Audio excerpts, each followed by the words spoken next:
Hi guys, welcome back to another video. Today I'm going to talk to you about a subject so many of you ask me about, and that is how do I fix my slice and how do I fix my flip. They are two problems which I see literally on a daily basis, so I am well versed in fixing them. So grab a cup of tea, I'm going to give you 10 minutes and I'm going to talk you through how to fix the two biggest problems that people see in their swing. Enjoy. Hi guys, welcome to another YouTube video. Chase on that one, hit it a bit too good and a bit too high. Coaching content, playing content. Okay, so those two issues are genuinely probably the top two things which happen or the complaints someone has about their swing. They're two things which you can see pretty easily, can't we? We can see when someone comes over the top because it's obvious.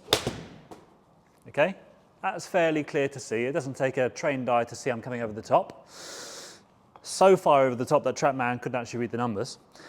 And then it's also easy to see how people flip the club. So you might see them do lots of hand motion through strike. That's going to deliver some fairly decent numbers, but one of those is not quite how we like it. So these two problems are almost symptoms in my mind. They're not the actual cause to the problem. And I'm going to give you a little bit of TrackMan data. I'm going to talk you through a couple of things which are vital to moving on to fixing those issues. What I mean by a symptom and not a cause is that they're things that we see which are super obvious and we think the over the top is causing our problems. However, most of the time, when people come over the top, they're doing it for a reason. Even more so when you see your hands flipping through strike, you're doing it to try and rescue a straight shot. Now I'm going to give you some good news. You are much more in tune with your ball flight than you think you are, okay? Because I'll talk you through it. Imagine you're on the range one day, and this might happen actually over a year or two, and you're on the range and you're hitting balls and you see this ball drift off to the right, ball after ball. It starts right and it finishes right. Okay? And there's nothing you can do to stop it going right. What you'll start to do is do this. So, club face angle open. What you'll start to do is do this. You'll start to influence the path to go more left, to start that ball left of target before it starts to slice back. Imagine you're a hooker. You do have the exact same thing, just the opposite ball flight. Okay, so you stand on the range, ball after ball, and you can't stop hitting it left. Every single ball seems to want to work ridiculously left. So then guess what? You end up influencing path.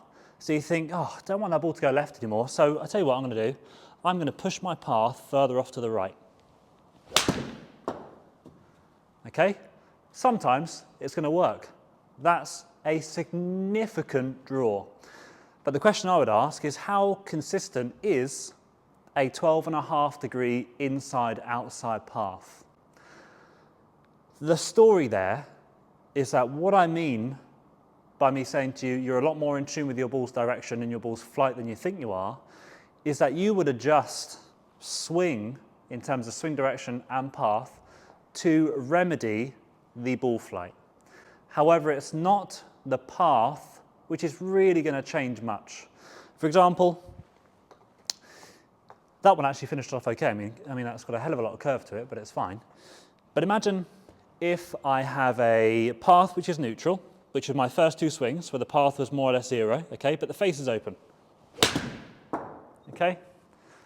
We're going to see it start right and go right. Okay, so path of 0.2, face angle of 5 open, and that ball has finished right. What do those numbers tell you then about what's more influential on your ball's direction? Okay? We can safely assume, or not even assume, science has told us, that the face angle relative to path and target line is more influential on your ball's direction than path is.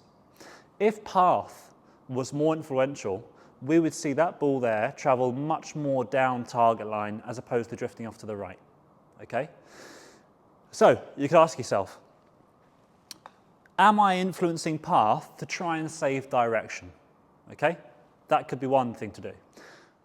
This is a little bit more common with someone who might have played golf for a long time and people who might have watched YouTube videos into how to get their club shallow and how to come from the inside, and people who have watched those videos can often fix their path.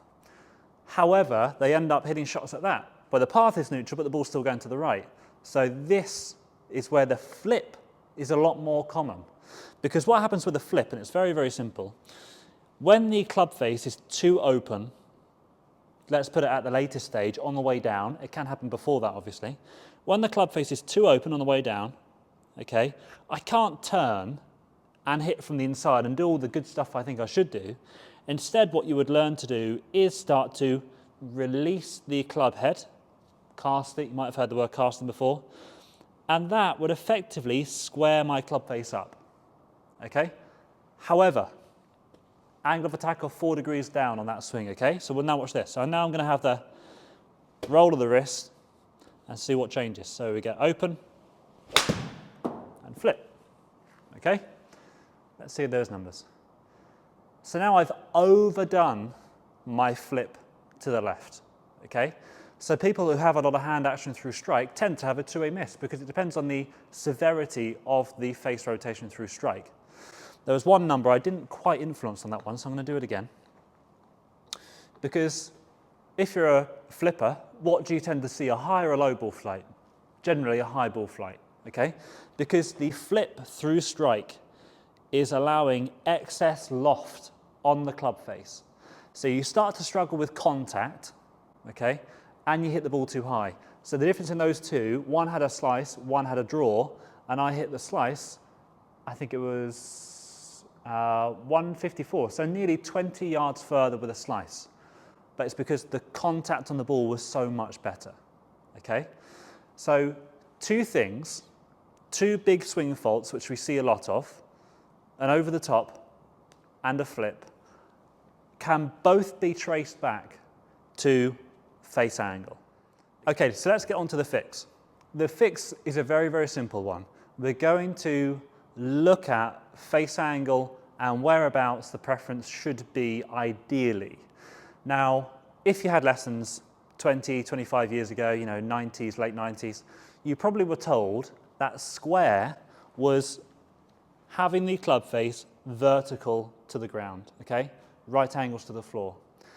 Now, because we want to see a bit more body rotation, we start to see there's less use of the arms. They still have a job to play, but the arms can remain quieter, we're turning more, so therefore our club face has to be stronger. So now on your takeaway and halfway down, I want you to make sure that your face angle is matching your spine angle, okay? On the way up and on the way down. Because now as I walk through strike, you will see that I can turn my body and apply some shaft lean and the face comes in square, okay? So impact can become a lot less busy because you're not having to try and square the club face up so late in your downswing. What might happen in the short term after you make that change is that you might experience more balls going to the left, okay? Imagine that you've got so used to a club face being so open that you compensate in one of those two ways, that suddenly the club face is a lot more square, closed relative to where you have it.